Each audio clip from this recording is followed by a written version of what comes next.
Participate করতে পারি আমরা, এটা একটা ধারণার ভিত্তিতে আমাদের কালচার, যে ইলেকশনের যে কালচার, সেই কালচারকে বিবেচনায় নিয়ে ওনারা এই মহড়াটা আয়োজন করেছেন।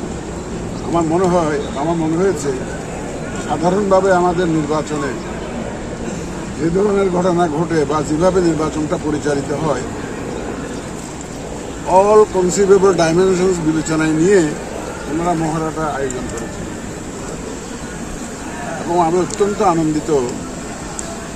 এবং বিজেপির কর্তৃপক্ষকে আমি আন্তরিক ধন্যবাদ জানাচ্ছি এই ধরনের একটা ট্রেনিংয়ের আয়োজন করার জন্য। যে ইলেকশন কেন্দ্রিক ট্রেনিং, এই ট্রেনিংটা, এই ইলেকশনের ডিউটিটা সবসময় আসে না, পিরিয়ডিক্যালি আসে। সাধারণভাবে বলতে গেলে, কনস্টিটিউশনালি বলতে গেলে প্রায় 4-5 বছর পর আসার কথা এই ধরনের ডিউটি।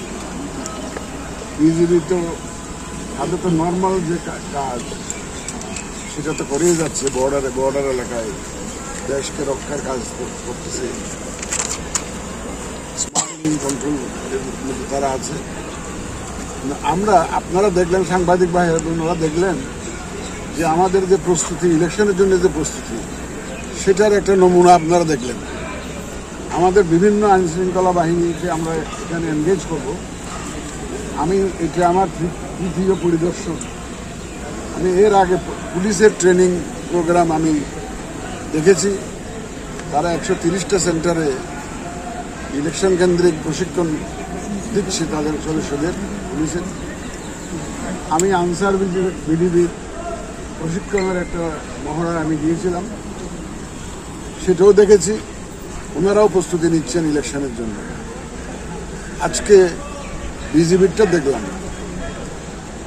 আমাদের প্রত্যেকটা আইনশৃঙ্খলা বাহিনী যে কমিটেড এবং তাদের যে একটা বলবো যে প্রস্তুতি এবং তারা যে একটা দায়বদ্ধতা জায়গা থেকে তারা যাতে সঠিক দায়িত্বটা সঠিকভাবে পালন করতে পারে, সেজন্য তারা তাদের সদস্যদেরকে তারা তৈরি করছে।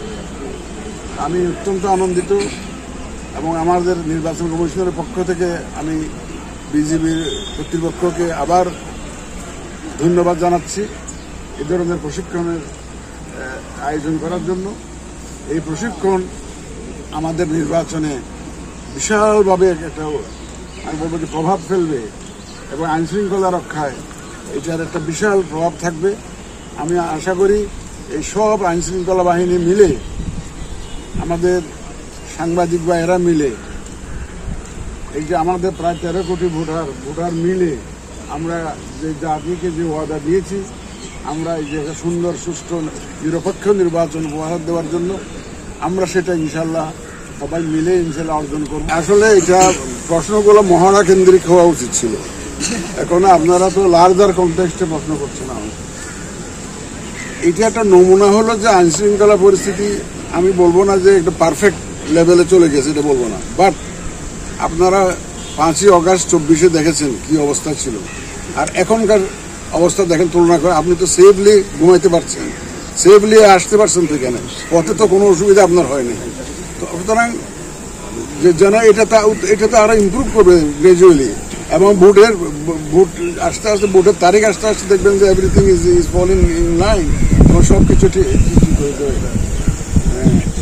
আমরা তো আইন শৃঙ্খলা বাহিনীর সাথে 30 তারিখে বোধ না, 30 তারিখে আবার বসছি উইথ স্পেসিফিক প্রপোজালস অফ, এবং ওখানে সব ডেভেলপমেন্ট স্ট্র্যাটেজিটা ফাইনাল হবে।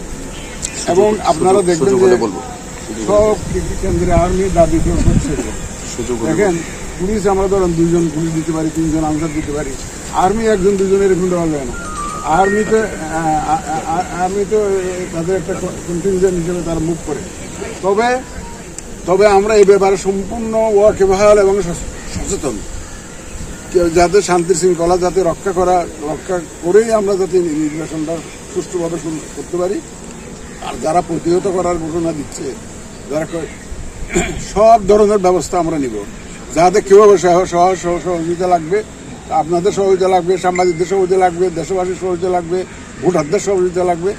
সবাই মিলে এই ধরনের সিচুয়েশন, অনাকাঙ্ক্ষিত সিচুয়েশন আমরা প্রতিহত করব এবং ইনশাআল্লাহ অনাকাঙ্ক্ষিত সিচুয়েশন হবে না।